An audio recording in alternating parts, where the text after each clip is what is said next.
आज है 15 जनवरी।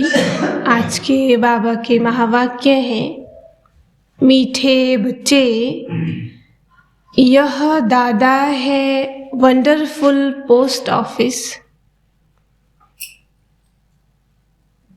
यह दादा है वंडरफुल पोस्ट ऑफिस।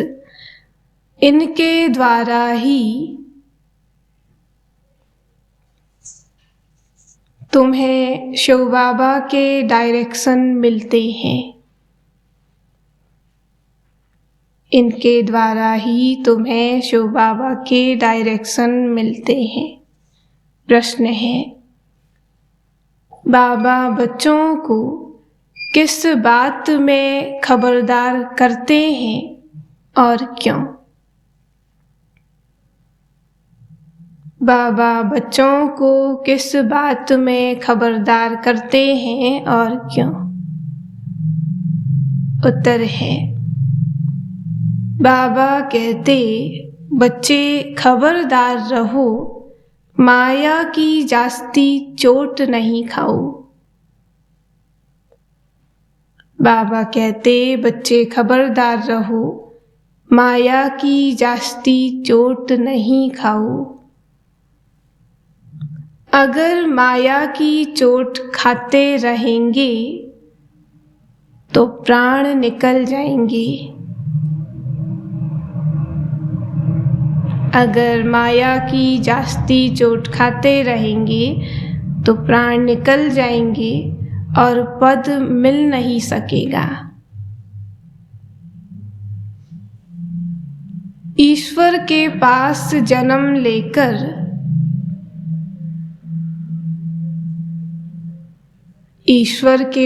जन्म लेकर फिर कोई माया की चोट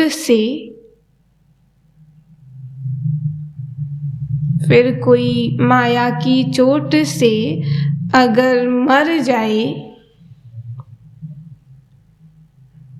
तो यह मौत सबसे खराब है। जब माया बच्चों से उल्टे काम कराती है, जब माया बच्चों से उल्टे काम कराती है तो बाबा को बहुत तरस पड़ता है।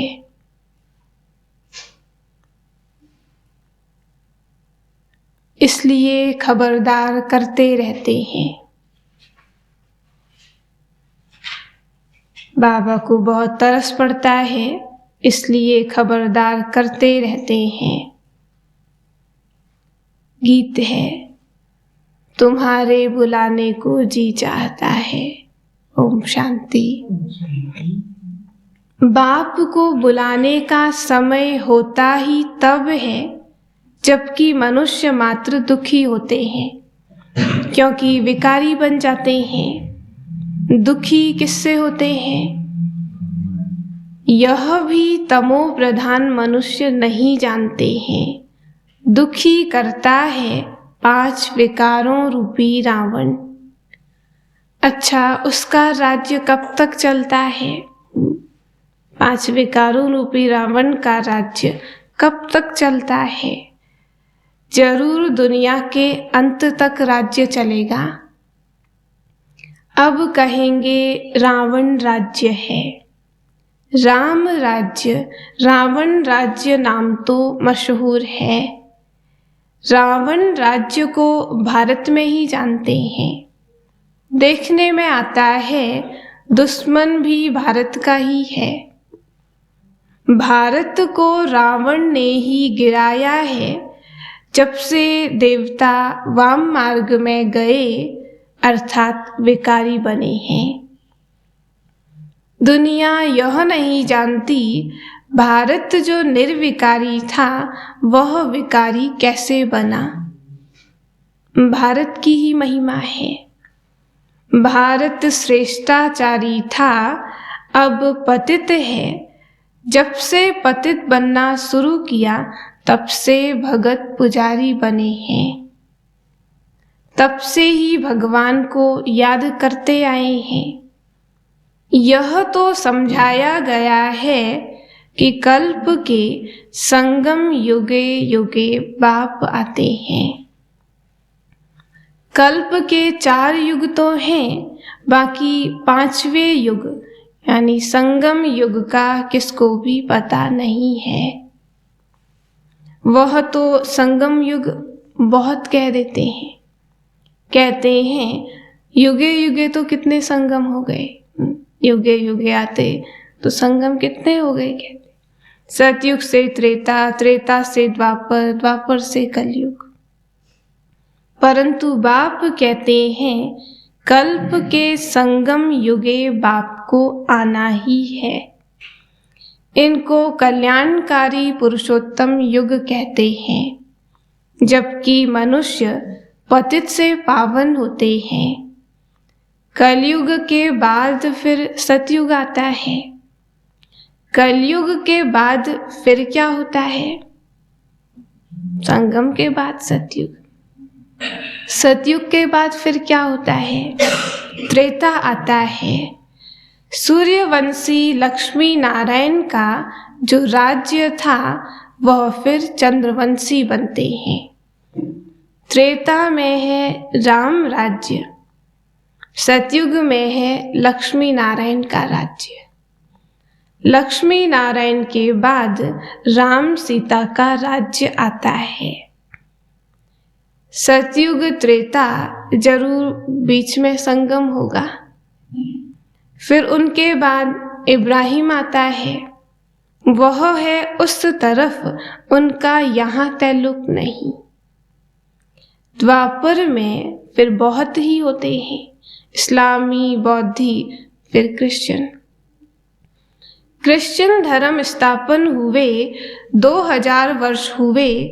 कोई थोड़ा बहुत हिसाब निकालते हैं। अब संगम के बाद सतयुग में जाना होता है। यह हिस्ट्री, ज्योग्राफी बुद्धि में होनी चाहिए।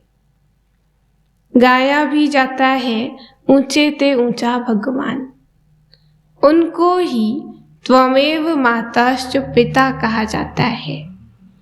यह है ऊंचे ते ऊंचे भगवान की महिमा। तुम माता पिता किसको कहते? यह कोई नहीं जानते। माता पिता किसको कहते, कौन माता है कौन पिता है। आजकल तो कोई भी मूर्ति के आगे जाकर कहते हैं तुम माता पिता, हम बालक तेरे। अब माता पिता किसको कहें? क्या लक्ष्मी नारायण को, ब्रह्मा सरस्वती को, शंकर पार्वती को? यह भी जोड़ा दिखाते हैं। तो माता पिता किसको कहना चाहिए? यदि परमात्मा फादर है तो जरूर मदर भी चाहिए। यह जानते नहीं कि माता किसको कहा जाए। इसको गुह्य बातें कहा जाता। तो शिव बाबा को फादर का, तो ब्रह्मा को माँ का। क्रिएटर है तो फिर फीमेल भी चाहिए। महिमा तो एक की ही करेंगे ना, ऐसे नहीं कभी ब्रह्मा की करेंगे, कभी विष्णु की करेंगे, कभी शंकर की करेंगे। नहीं, महिमा एक की ही करते हैं। गाते भी हैं कि पतित पावन आओ, तो जरूर अंत में आएंगे। युगे युगे क्यों आएंगे? पतित होते ही हैं अंत में। पतितों को पावन बनाने वाला बाप, उनको जरूर पतित दुनिया में आना पड़े, तब तो आकर पावन बनाएं। वहां बैठ थोड़ी बनाएंगे। सतयुग है पावन दुनिया, कलयुग है पतित दुनिया। पुरानी दुनिया को नया बनाना बाप का ही काम है। नई दुनिया की स्थापना और पुरानी दुनिया का विनाश। ब्रह्मा द्वारा स्थापना किसकी कराते हैं? नई दुनिया की, विष्णुपुरी की। ब्रह्मा और ब्राह्मणों द्वारा स्थापना होती है। ब्राह्मणों द्वारा यज्ञ रचा जाता है, तो ब्राह्मणों को ही जरूर पढ़ाते होंगे। तुम लिखते हो बाबा ब्रह्मा और ब्रह्मा मुख वंशावली ब्राह्मणों को राजयोग की पढ़ाई पढ़ाते हैं। उसमें सरस्वती भी आ गई। यह ब्राह्मणों का कुल वंडरफुल है। भाई बहन कभी शादी कर न सके। जब कोई आते हैं तो हम उनको परिचय देते हैं कि परम पिता परमात्मा से तुम्हारा क्या संबंध है। पिता तो कहते ही हैं, तो वह हुआ बाप और वह हुआ दादा। वर्षा मिलता है उनसे जो ज्ञान का सागर बेहद का बाप है। देते हैं ब्रह्मा द्वारा, मिलता शिव बाबा से है, देते ब्रह्मा के द्वारा। यह ईश्वरीय गोद है, फिर मिलती है दैवी गोद, यह भी समझाना सहज है। 4 युगों का हिसाब भी बरोबर है। पावन से पतित भी बनना है। 16 कला से 14 कला, फिर 12 कला में आना है। तुम्हें पहले पहले सबको बाप का परिचय देना है। बाबा से नया कोई मिले तो कुछ समझ न सके, क्योंकि यह वंडर है, बाप दादा कंबाइंड है। बच्चों को भी घड़ी घड़ी भूल जाता है हम किससे बात करते हैं। बाप दादा दोनों एक साथ हैं, सामने तो एक ही नजर आता, तो बच्चे भी भूल जाते कि हम किससे बात करते हैं।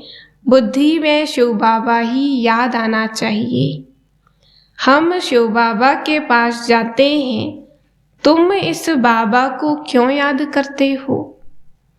शिव बाबा को याद करने से तुम्हारे विक्रम विनाश होंगे। समझो, फोटो निकालते हैं तो भी बुद्धि शिव बाबा की तरफ रहे कि यह बाप दादा दोनों हैं। शिव बाबा है तब तो यह दादा भी है। बाप दादा के साथ फोटो निकालते हैं। शिव बाबा के पास इस दादा द्वारा मिलने आए हैं। यह हो गई पोस्ट ऑफिस। इन द्वारा शिव बाबा के डायरेक्शन लेने हैं। यह बड़ी वंडरफुल बात है। भगवान को आना है तब जब दुनिया पुरानी होती है। द्वापर से लेकर दुनिया पतित होना शुरू होती है, अंत में सारी दुनिया पतित हो जाती है। चित्रों पर समझाना है। सतयुग त्रेता को स्वर्ग पैराडाइज कहा जाता है। नई दुनिया सदैव तो नहीं होगी। दुनिया जब आधी पूरी होती है तो उनको पुरानी कहा जाता है। हर एक चीज की लाइफ आधी पुरानी आधी नई होती है, परंतु इस समय तो शरीर पर भरोसा नहीं है। यह तो आधा कल्प का पूरा हिसाब है, इसमें बदली हो न सके। कोई भी चीज बाबा कहता सदा नई नहीं रहती, ऐसे ही नई दुनिया भी सदैव तो नहीं होगी, पुरानी भी होती। समय के पहले कुछ भी बदल नहीं सकता और वस्तुएं तो बीच में टूट फूट सकती हैं, परंतु यह पुरानी दुनिया का विनाश और नई दुनिया की स्थापना आगे पीछे हो नहीं सकती। मकान तो कोई समय टूट सकता है, ठिकाना नहीं है। यह चक्र तो अनादि अविनाशी है, अपने टाइम पर चलता है। पुरानी दुनिया की पूरी एक्यूरेट लाइफ है। आधा कल्प राम राज्य, आधा कल्प रावण राज्य, जास्ती हो नहीं सकता। तुम बच्चों की बुद्धि में अब सारी त्रिलोकी आ गई है। तुम त्रिलोकी के मालिक द्वारा नॉलेज ले रहे हो। तुम्हारा मर्तबा इस समय बहुत ऊंचा है। इस समय तुम त्रिलोकी के नाथ हो, क्योंकि तुम तीनों लोकों के ज्ञान को जानते हो, साक्षात्कार करते हो। मूल वतन, सूक्ष्म वतन, स्थूल वतन, बच्चों की बुद्धि में पूरी पहचान है। बाबा क्या कहता, अभी बच्चों का मर्तबा ऊंचा है, क्योंकि अभी सब कुछ जानते, सारी नॉलेज है।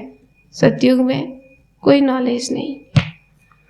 बाबा त्रिलोकी का नाथ, तीनों लोकों को जानने वाला है, तुमको नॉलेज देते हैं, तो हम भी मास्टर त्रिलोकी नाथ ठहरे। जो ज्ञान बाबा में है वह अब तुम्हारे में भी है, नंबरवार पुरुषार्थ अनुसार। फिर सतयुग में तुम विश्व के मालिक बनेंगे। वहां तुमको त्रिलोकी के नाथ नहीं कहेंगे। लक्ष्मी नारायण को त्रिलोकी का ज्ञान नहीं रहता है, सृष्टि चक्र का ज्ञान नहीं रहता है। तुम नॉलेजफुल गॉड के बच्चे हो। उसने पढ़ाकर तुमको आप समान बनाया है। तुम जानते हो हम फिर विष्णुपुरी के मालिक बनेंगे।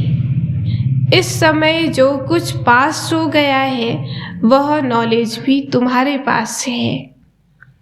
मनुष्यों को हद की हिस्ट्री ज्योग्राफी का मालूम है, तुमको बेहद की हिस्ट्री ज्योग्राफी बुद्धि में है। उन्हों को बाहुबल की लड़ाई का मालूम है, योगबल की लड़ाई का किसको पता भी नहीं है। तुम जानते हो योगबल से हम विश्व के मालिक बनते हैं, सिखलाने वाला है बाप जो त्रिलोकी का नाथ है। इस समय तुम्हारा मर्तबा बहुत ऊंच है। तुम नॉलेजफुल बाप के बच्चे, मास्टर नॉलेजफुल हो। यह भी तुम जानते हो कि वह ज्ञान का सागर, आनंद का सागर किस प्रकार है। उसको कहते हैं सत्य चित आनंद स्वरूप। इस समय आनंद को तुम फील करते हो, क्योंकि तुम बहुत दुखी थे। तुम भेंट कर सकते हो सुख और दुख की। वह लक्ष्मी नारायण तो इन बातों को नहीं जानते। वह तो सिर्फ बादशाही करते हैं, वह है उनकी प्रारब्ध। तुम भी जाकर स्वर्ग में राज्य करेंगे, वहाँ बहुत अच्छे महल बनाएंगे, वहाँ चिंता की कोई बात नहीं रहती। यह भी बुद्धि में स्थायी रहना चाहिए, तो खुशी का पारा भी चढ़े। तूफान तो अनेक प्रकार के आएंगे, संपूर्ण तो कोई बना नहीं है। बाप समझाते हैं तुमको बहुत स्थैर्यम बनना होगा। वो लोग अमरनाथ पर जाते हैं, फिर भी उनको उतरना तो जरूर है। तुम जाएंगे बाप के पास, फिर नई दुनिया सतयुग में आएंगे, तब फिर उतरना शुरू होगा। हमारी यह बेहद की यात्रा है। पहले बाबा के पास आराम से रहेंगे, फिर राजधानी में राज्य करेंगे, फिर जन्म बाई जन्म उतरते जाते हैं। इसको चक्र कहो या उतराई चढ़ाई कहो, बात एक ही है। नीचे से ऊपर चले जाएंगे, फिर उतरना शुरू होगा। यह सब बातें जो सुरूढ़ बुद्धि वाले हैं वह अच्छी तरह से समझते हैं और समझा भी सकते हैं। यह बाबा भी नहीं जानता था। अगर इनका कोई गुरु होता तो उस गुरु के और भी फॉलोवर्स होते। ब्रह्मा बाबा का कोई गुरु होता जिससे बाबा कहता है सुना मैंने, तो एक ब्रह्मा ही थोड़ी होता, और भी होते। ऐसे थोड़े ही कि सिर्फ एक ही फॉलोवर होगा। शास्त्रों में तो है भगवानुवाच, हे अर्जुन एक का ही नाम लिख दिया है। अर्जुन के रथ में बैठे हैं तो जैसे वही सुनता है, और भी तो होंगे ना। संजय भी होगा। यह बेहद का स्कूल एक ही बार खुलता है।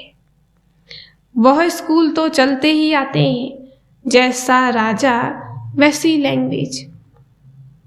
वहाँ सतयुग में भी तो स्कूल में जाते हैं ना, भाषा, धंधा, धोरी आदि सब सीखेंगे। वहाँ भी सब कुछ बनता होगा। सबसे अच्छे ते अच्छी चीज जो होनी चाहिए वह स्वर्ग में होती है। फिर वह सब कुछ पुराना हो जाता है। अच्छे ते अच्छी वस्तु मिलती है देवताओं को। यहाँ क्या मिलेगा? महसूस करते हो कि नई दुनिया में सब कुछ नया मिलेगा। यह सब बातें समझकर फिर मनुष्यों को समझानी है। अभी हम संगम पर हैं, हमारे लिए अब दुनिया बदल रही है। ड्रामा अनुसार मैं फिर आया हूँ तुमको पतित से पावन देवी देवता बनाने। यह चक्र फिरता रहता है। प्रजापिता ब्रह्मा द्वारा जरूर ब्राह्मण ही रचे होंगे। ब्राह्मणों द्वारा यज्ञ रचा है, ब्राह्मण सो देवता बनेंगे। इसलिए विराट रूप का चित्र भी जरूरी है।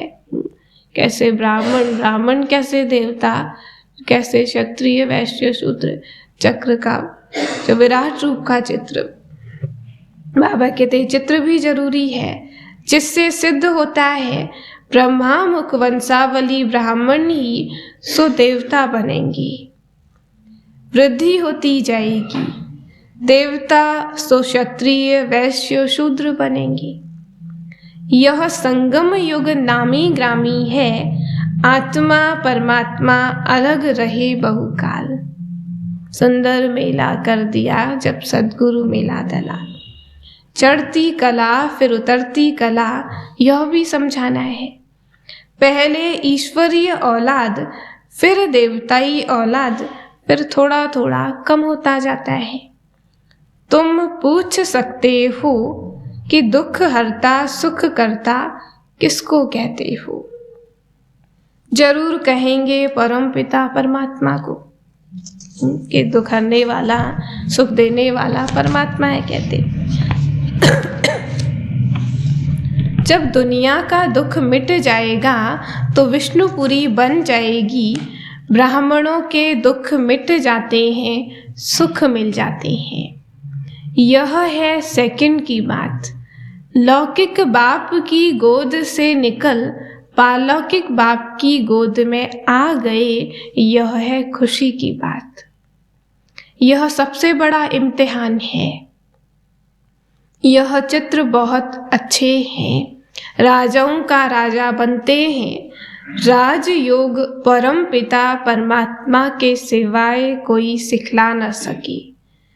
ऐसे कौन कहेंगे कि मेरा परम पिता परमात्मा से कोई नाता नहीं? ऐसे नास्तिक से बात नहीं करनी चाहिए जो कहे कि भगवान से मेरा कोई नाता नहीं है। माया चलते चलते बच्चों से भी कभी कभी उल्टा काम करा देती है। बाबा को तो तरस पड़ता है, फिर समझाते हैं खबरदार रहो, जास्ती चोट नहीं खाओ, नहीं तो पद नहीं पाएंगे। माया तो बहुत जोर से थप्पड़ लगाती है जो प्राण ही निकल जाते हैं। मर गया फिर जन्मदिन मना नहीं सकेंगे, कहेंगे बच्चा मर गया। ईश्वर के पास जन्म ले फिर मर जाए, यह मौत सबसे खराब है। कोई बात राइट नहीं लगती तो छोड़ दो, संशय पड़ता है तो नहीं देखो।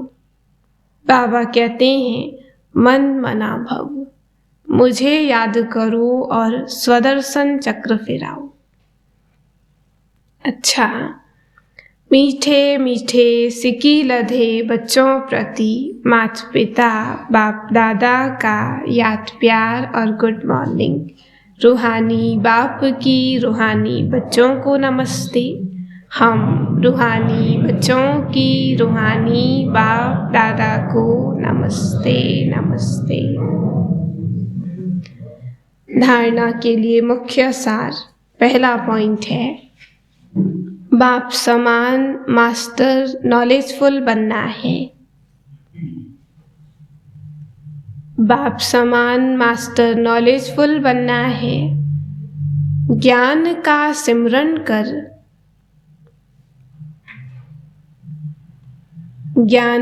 सिमरन कर अपार खुशी में रहना है।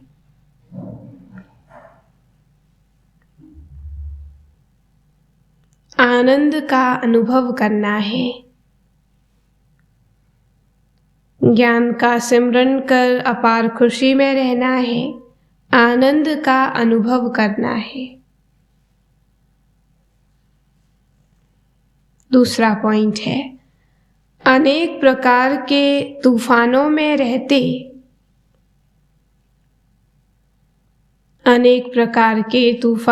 रहते स्वयं को स्थिर बनाना है।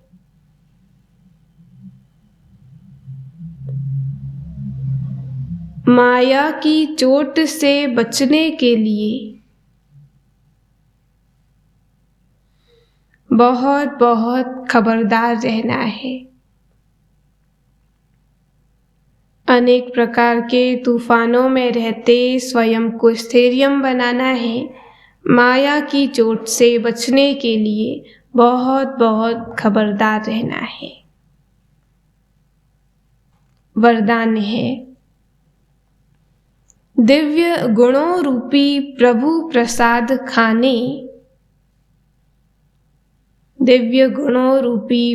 प्रसाद खाने और खिलाने वाले संगम युगी फरिश्ता सो देवता भव। संगम युगी फरिश्ता सो देवता भव। दिव्य गुणों रूपी प्रभु प्रसाद खाने और खिलाने वाले संगम युगी फरिश्ता सो देवता भव।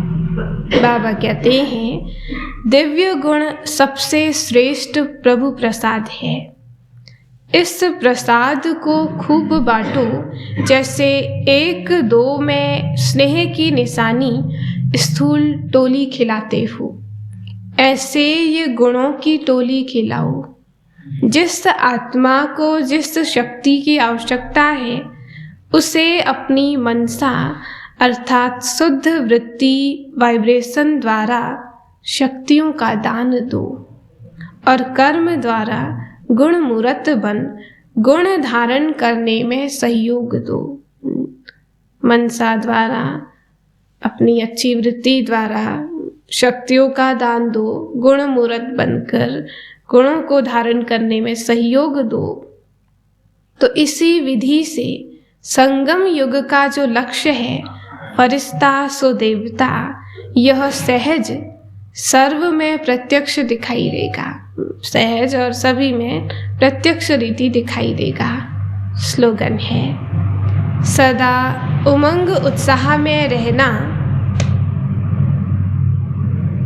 सदा उमंग उत्साह में रहना यही ब्राह्मण जीवन का सांस है। सदा उमंग उत्साह में रहना यही ब्राह्मण जीवन का सांस है। लवलीन स्थिति का अनुभव करो। परमात्मा प्यार के अनुभव में सहज योगी बन उड़ते रहो। परमात्मा प्यार उड़ाने का साधन है। उड़ने वाले कभी धरनी की आकर्षण में आ नहीं सकते। माया का कितना भी आकर्षित रूप हो, लेकिन वह आकर्षण उड़ती कला वालों के पास पहुंच नहीं सकती। कितना ही माया का आकर्षण, धरनी का आकर्षण, लेकिन बाबा के प्यार में उड़ते हैं, सहज योगी हैं, तो वो आकर्षण अपनी तरफ आकर्षित नहीं कर सकती है। ओम शांति।